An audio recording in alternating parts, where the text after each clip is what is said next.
going to start you 32 for now. Watch on your Yoast second unit in. We started noticing that a lot of the colleges around the country have kind of what's known as the collegiate EMS system. So basically like a student-run ambulance service on their campus. And then we realized that we didn't have one at U of M, and then so we wanted to start one. We've been able to establish this student-run ambulance where we manage the scheduling and staffing of the unit, and they help us provide the ambulance and equipment and employment with licensure and everything with HVA. I think the biggest challenge for me as the student EMT is kind of just trying to find a balance, because most of our shifts are either 12 hours or 24 hours. So I do most of my shifts over the weekend or overnight. Sorry. We got a call. A 19-year-old male fell off a scooter.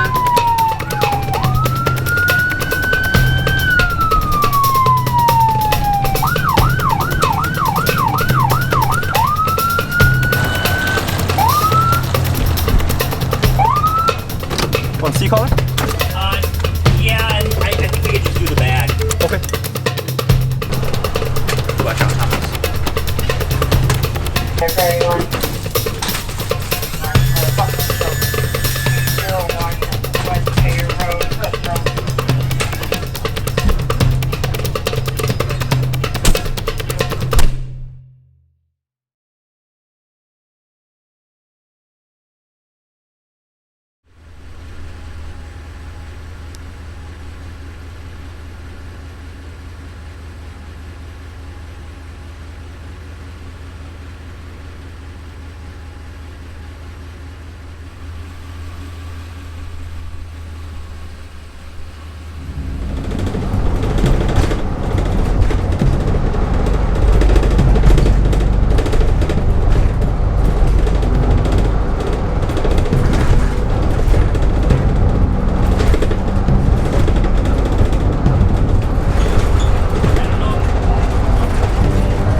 One of the hardest part of this job is like really, you just had a critical patient, transported a critical patient to the hospital, and then like all of a sudden you didn't even have your report done. You barely have their name and information, and then you're on to the next one, and you just kind of have to put all of that aside and then start treating this new patient. When you gotta go, you gotta go. It's like seconds matter. For him, time is brain, because if he was having a brain bleed, the sooner he gets a CT scanner, the sooner he gets surgical intervention, the better his outcome will be. One of the good analogy that for EMS, it's like you kind of have to be like a duck. So a duck, when the duck is above the water, like they're nice and calm and smooth, but underneath the water they're like paddling fiercely through the water, right? So that's kind of like you can't freak out on the outside, but on the inside everyone's like freaking out. Oh my god, what am I gonna do? I think that was the hardest part for me. It's like trying to be a duck, like be just calm on the outside, but but still have a very clear mind what to do, and then do them in the very do it very fast.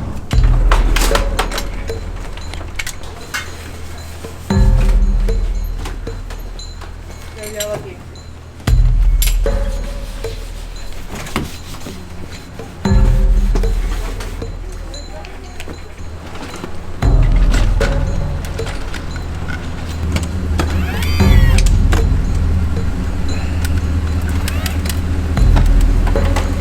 Having a really great partner is one of the key parts of maintaining a good mental health.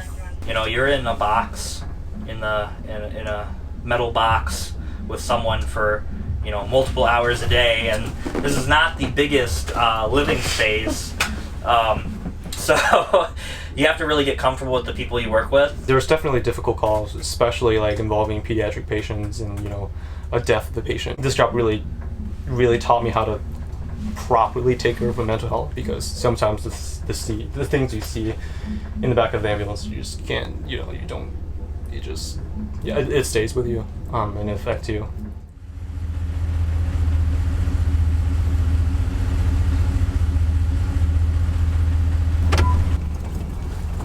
So you said there were a lot of calls coming in now?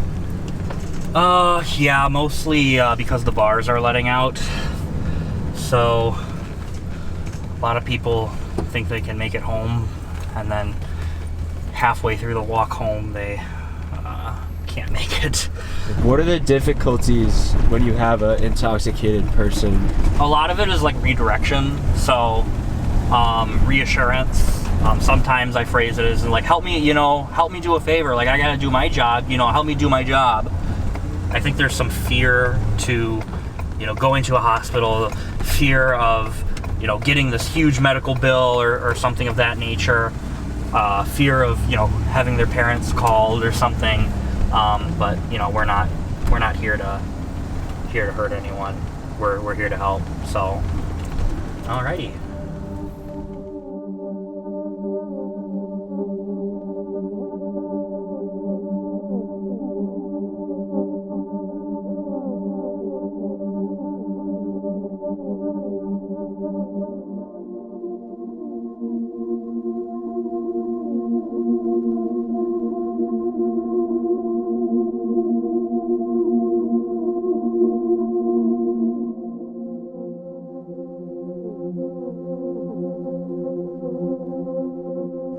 I don't really understand how people can drink to that extent to where they want to hurt others, hurt themselves,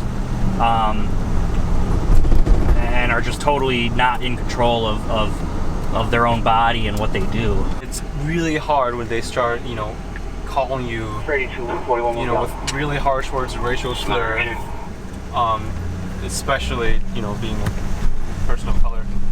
That, like, it's hard to like unhear it, but you have to hear it and think to yourself, they don't mean it. Yeah. Because they're not acting like their normal self. Right. And that's the hardest part for dealing with these kind of patients. It's just...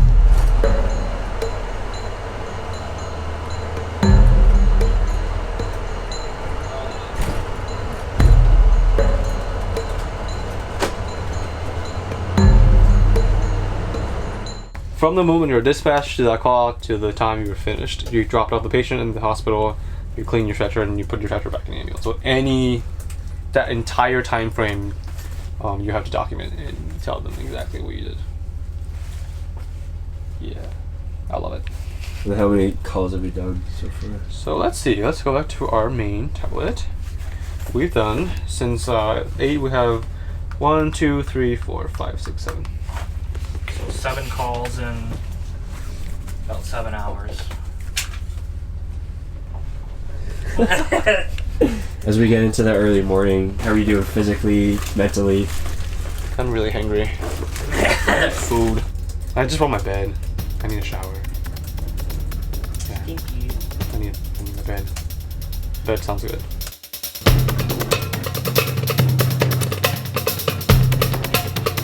For another pretty trace for high impact. Clear.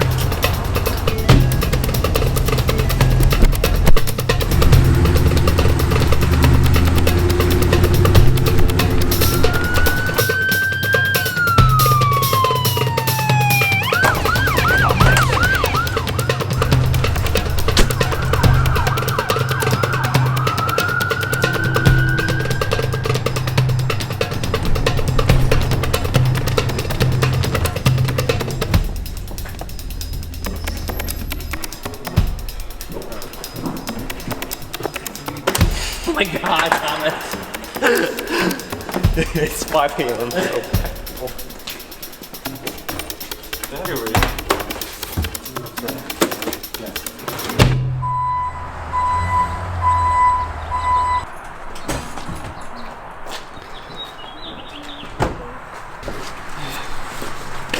Okay, good.